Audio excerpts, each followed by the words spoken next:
Really excited to see everybody here and so excited to be speaking with Ross today. Really good to be catching up. We spoke this time last year at VRIC, not on stage. It was just a one-on-one interview. And one of the things we talked about, of course, was gold.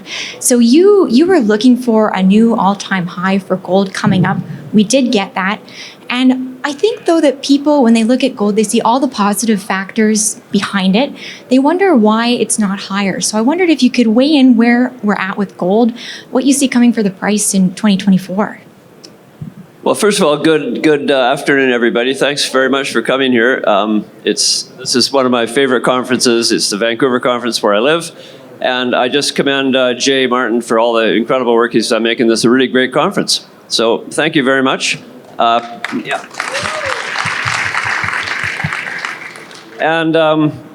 So here we are in January 2024.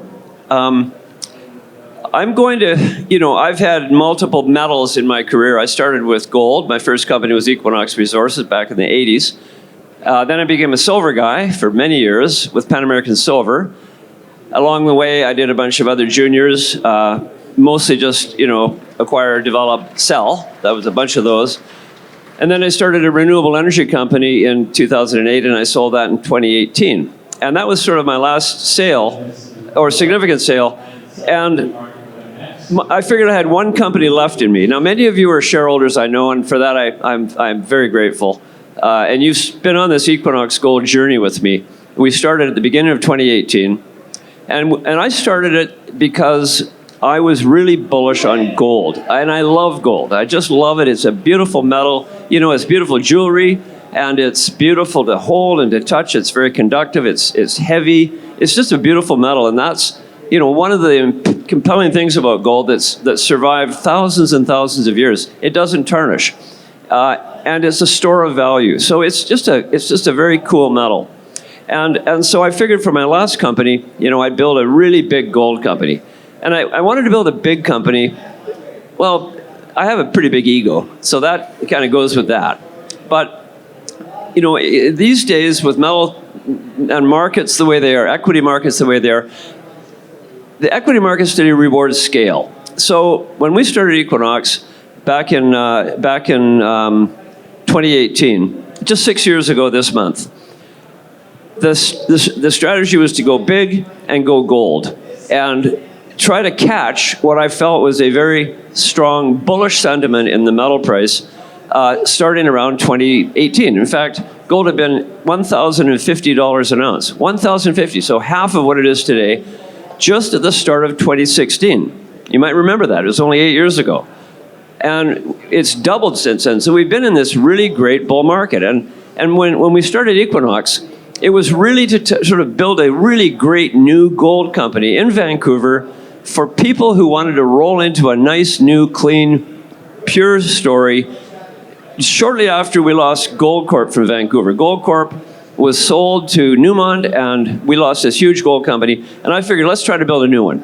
Let's try to take advantage of the equity interest and scale and go big. And so 6 years from there, here we are with a much, much bigger company. And I'll talk about Equinox in a minute.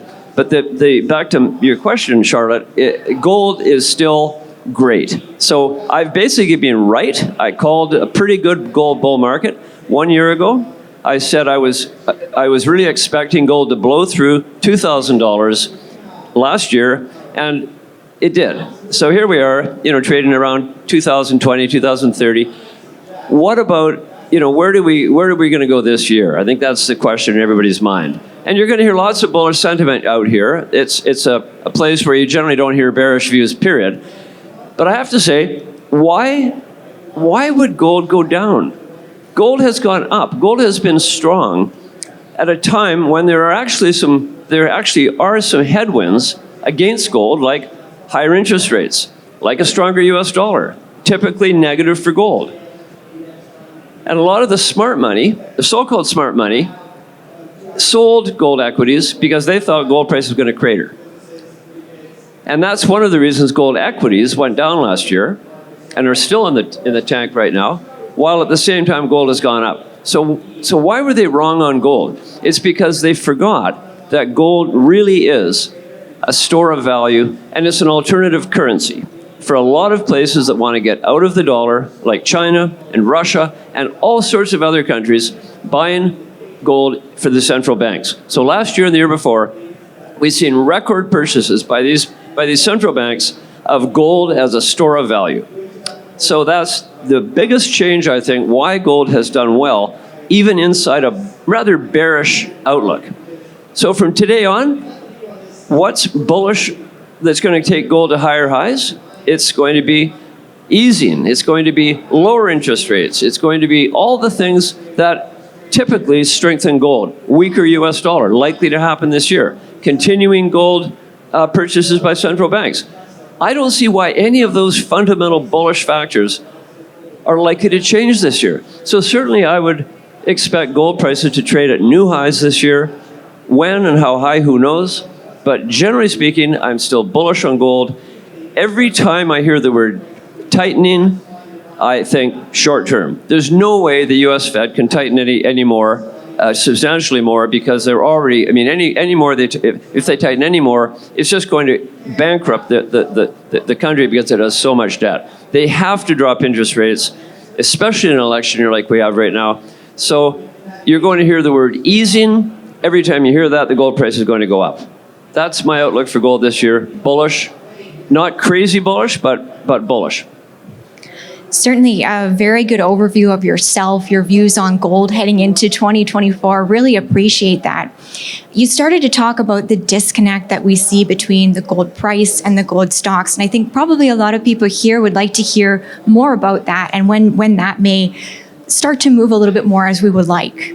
Oh, sure. This is for this audience, I'd say if there's one single thing I can talk about that is, I hope, going to make you money in 2024, it's what's going on today with this disconnect, this crazy, unprecedented in my career disconnect between the gold price and gold equities. So gold prices have gone up and up and up. Gold price has gone up $200 in the last just few months. $200. The gold equities have traded down across the board. The gold seniors, the gold intermediates, the gold juniors, they've all traded down. So typically gold trades in tandem with the gold equities. Sometimes a little, so there's just minor little disconnects here and there. But in 2022, late 2022, and all through 2023, we have had this increasing, illogical, bizarre disconnect between higher gold prices and lower gold equities. So the obvious question is, from today on, what's going to happen?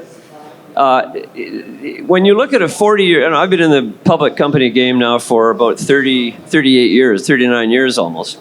And, I've seen a lot of cycles, a lot of changes in cycles. And typically, they trade in tandem. So I'm going to say in 2023, we had a situation which was unique in my entire career. Unique in my entire career, where we've had this there's just no buyers for gold equities, just no buyers at all. It's a strike. Is that going to change? It will change. I'm going to go on 1 year of strangeness versus sort of 38 years of an ordinary pattern. And I'm going to suggest that we're going to go back to that ordinary pattern. Either the gold price is going to crater, or the gold equities are going to bounce back to get back to that correlation that they've had for so many years, so many decades. And this means today, since I'm bullish on gold, I don't think gold's going to crater.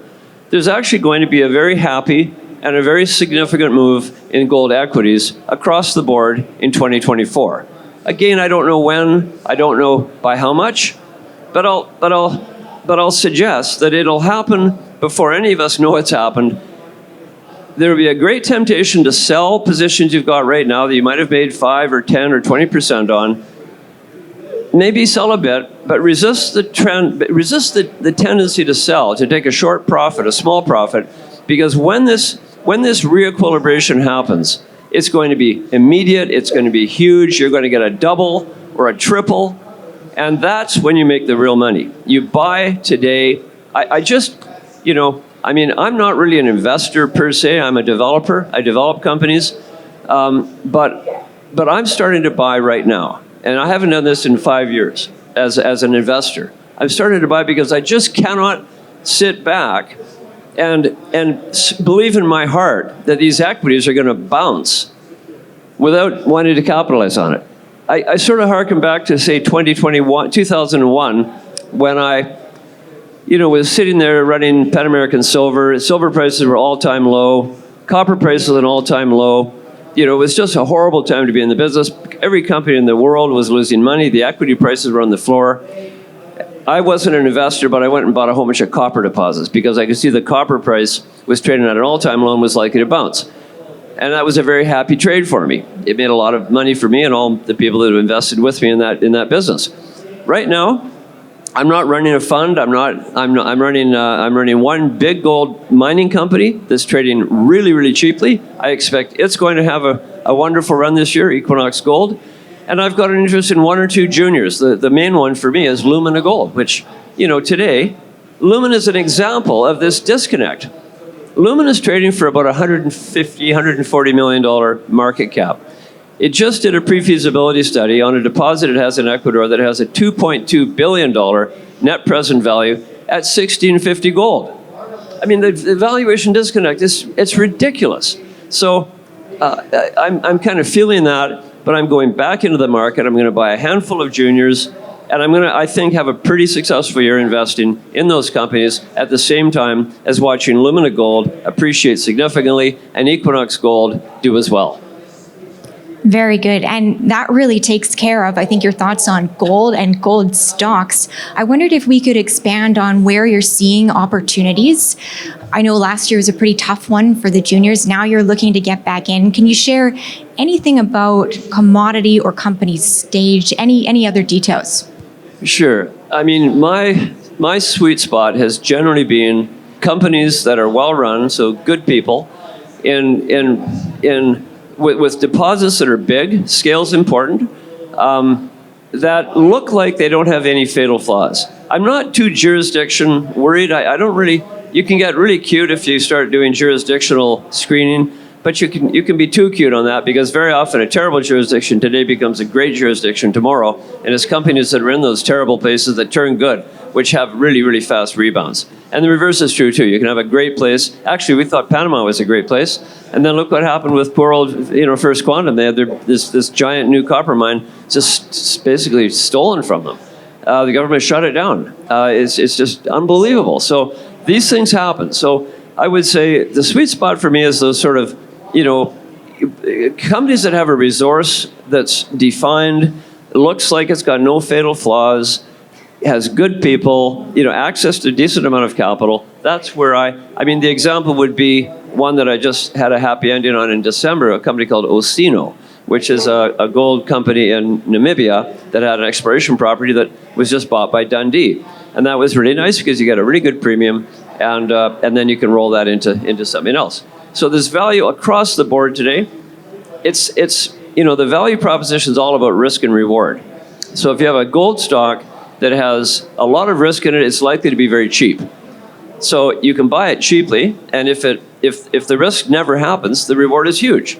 You get this great run, but you have to take a lot of risk. So the strategy for me is have a portfolio, have some exploration stocks, pure exploration, have a few intermediate plays, and then have a few producers. Have some intermediate producer like Equinox that's going from one tier to another, because as it grows and goes from one tier to another, the valuations get better. The price to net asset value gets better. So getting bigger is wealth creating by itself, right? So a senior producer trades for 1 times net asset value, a junior producer 0.8 or 0.6, and a small producer 0.4 or 0.3. And as you get bigger, you get that value bump by itself. So it's a strategy that works. Great. I want to make sure that we cover Equinox as well. So you gave it a great overview at the beginning of the conversation on how you made the company, what the goals are. I know you're on the journey to 1 million ounces per year of production. So I know 2024 guidance isn't out yet, but maybe there's something you can share about how you see that developing this coming year. Sure. So many of you, I think, know the Equinox story because I think I've been here almost every year for the last 5 years when we've built it from nothing. We built it from just an idea to now it's quite a big company. It's a couple $1 billion market cap. It's got, we produced just under 600,000 ounces last year. We're building a huge mine in Northern Ontario called Greenstone. This coming year, we'll produce a lot more than 600,000 ounces. We'll be issuing our guidance in a month or so, but it'll be a lot more than 600,000 ounces and very much on trend to become a 1 million ounce gold producer. Well, there's no magic about 1 million ounces. It's just a representation of size. And it's a mission, because if you get over that, you kind of move from an intermediate scale company to a senior producer. You have diversity, you have incredible financial strength. We will have, once we get this Greenstone mine going in Ontario, it'll be our best mine in our portfolio. We have 7 other mines right now in Brazil and Mexico and the United States. But the one in Ontario will really be our lowest cost mine that'll kick out some amazing cash flow for the next 16 years. And it'll really position Equinox as a world stage company. It'll get beyond the intermediate stage into the seniors, and it'll really drive some real cash generation that'll pay down our debt and produce a dividend capacity. So we're really that's why we've been very acquisitive, because when you start from nothing and you have a big goal to build a big company, you have to buy. You can't just explore and develop. It takes years and years and years. So we've had the acquisition strategy. When we acquired this thing in Ontario, Greenstone, we then had to build this big mine. We spent $1.6 billion in the last 2 years building this big mine. And it'll generate about 400,000 ounces a year for, as I said, maybe 16 years. It'll be a lot longer than that. But about 16 years is what the feasibility study said.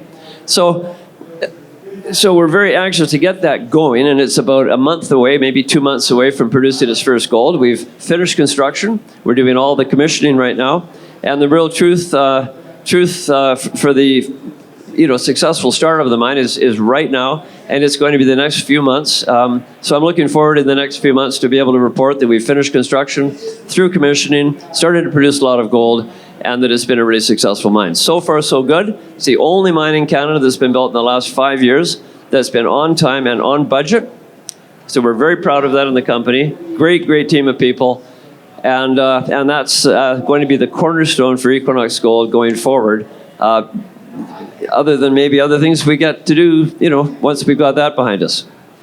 Very, very exciting times. And we only have a few minutes left, so I want to put it back to you and just ask if there's any other advice or thoughts you would leave investors with heading into 2024.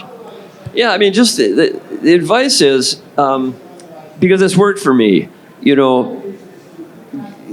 right now everything's on sale. It's kind of hard to do this when you've been hurt, when you're in a bear market like we've been in the last year or so, where equity valuations have gone down.